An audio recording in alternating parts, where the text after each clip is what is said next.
অংশের মানুষ ইতিমধ্যেই যারা ভুল বুঝে তৃণমূলকে ভোট দিয়েছেন পৃথিবীর হাত থেকে বাঁচার জন্য, তা পানিহাটিতেও আছে, আমাদের জেলার সর্বত্র আছে, সেই মানুষকে যদি আমরা টানার পরিকল্পনা করতে না পারি, যে মানুষ আমাদের ভুল বুঝে ছেড়ে চলে গিয়েছিলেন, মানুষ কোন তৃণমূলের কর্মী না, তাদেরকে যদি আবার আমাদের দিকে ফিরিয়ে আনতে না পারি,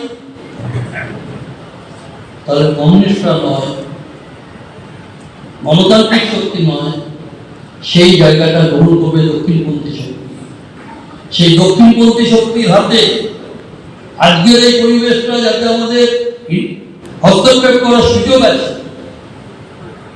সেই সুযোগ আমরা গ্রহণ করবো কি করবো না, তা নির্ভর করছে এই হলে মঞ্চে আমরা যারা বসে আছি, আমরা আমাদের দায়িত্ব কর্তব্য ঠিক মতন পালন করব না। পার্টিতে নাম লেখানো আছে, পার্টির জন্য ঠিক আছে, একটা মিটিংয়ে গেলাম, দুটো মিটিংয়ে গেলাম না, মিছিলে গেলাম, মিছিলে গেলাম না, মিছিলে হাঁটতে হাঁটতে পরীক্ষা যেতে গেলাম, মিছিলে টেলিফোনে কথা বলতে বলতে গেলাম, যদি মানুষ দেখে, মানুষ কখনো আমাদের সেই হাঁটা চলা দেখে উৎসাহিত হবে না, উদ্দীপিত হবে না। মানুষকে উৎসাহিত করতে না পারলে, উদ্দীপিত করতে না পারলে মানুষকে এই লড়াইয়ে টেনে আনতে পারবো না। আর এই লড়াইয়ে টেনে আনার জন্য গরিব মানুষ, খেটে খাওয়া মানুষ, তারা যখন দেখবে রাস্তায় নেমেছে, তখন দোদুল্যমান মধ্যবিত্তরা, তারা ওই পেন্ডুলাম ঘড়ির মতন যখন এদিক ওদিক করে, তারাও যে শক্তিটাকে দেখবে উত্তাল, যে 70-এর দশকে, 60-এর দশকে, 80-র দশকে আমাদের দিকে মানুষ একসঙ্গে হেঁটেছে, আমাদের শক্তি বৃদ্ধি করেছে প্রতিদিন। 2000-এর কথাটা আমার খুব ভালো লেগেছে। এরা মনে করেছিল সারা জীবন থাকবে, এখন বিজেপি হয়তো মনে করছে, আমরাও ভেবেছিলাম 34 বছর সবকিছু করা যাবে, আর সরকারও আমরাই কাজ ঠিক মতন না হলে, মাপবাদ লেনবাদ প্রয়োগের বিজ্ঞান, সেই প্রয়োগ ঠিক না হলে কমিউনিস্ট পার্টিও হেলে যায়, সোভিয়েত হেলেছে, কমিউনিস্ট পার্টিও হেলে যায় বিভিন্ন জায়গায়। আমাদের রাজ্যে আমরা আমাদের সেই ভূমিকা অনেক ক্ষেত্রে দুর্বলতা দেখিয়েছি বলেই আজকের এই অবস্থা। কিন্তু অন্যত্র দেখুন,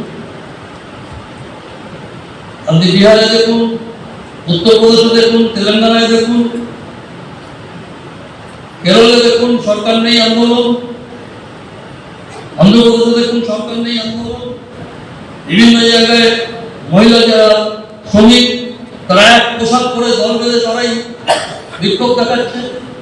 এইটা যত ফিরিয়ে আনতে পারবে, ছাত্রদের আন্দোলন যত শক্তিশালী করতে পারবো, আমার সাপ্লাই লাইন পাবো, এটা করার জন্য আজকের দিন আমাদের এই শপথই গ্রহণ করা উচিত। আর আমরা যদি প্রকৃত অর্থে কালিয়া চক্রবর্তীর মতন নেত্রীকে সম্মান জানাতে চাই, তাহলে তিনি যেভাবে কমিউনিস্ট আন্দোলন গড়ে তুলেছিলেন, যতদিন সক্ষম ছিলেন করতে পেরেছেন, সেই ভূমিকায় নিজেদের নিয়োজিত করতে হবে। সেই ভূমিকায় নিজেদের নিয়োজিত করতে পারলে ভবিষ্যৎ কমিউনিস্ট আন্দোলনের এবং কমিউনিস্টরা গোটা দেশকে এই বিপদকে মোকাবিলা করার ক্ষেত্রে কমিউনিস্টরাই ঐক্যবদ্ধ হয়ে দেখতেন না। ভারতবর্ষের সমস্ত বামপন্থী শক্তিগুলো, পশ্চিমবাংলায় আমরা সমস্ত বামপন্থী শক্তিগুলো ঐক্যবদ্ধ করতেছি, সেই ঐক্যবদ্ধ করার দায়িত্ব আমাদের সকলকে গ্রহণ করতে হবে।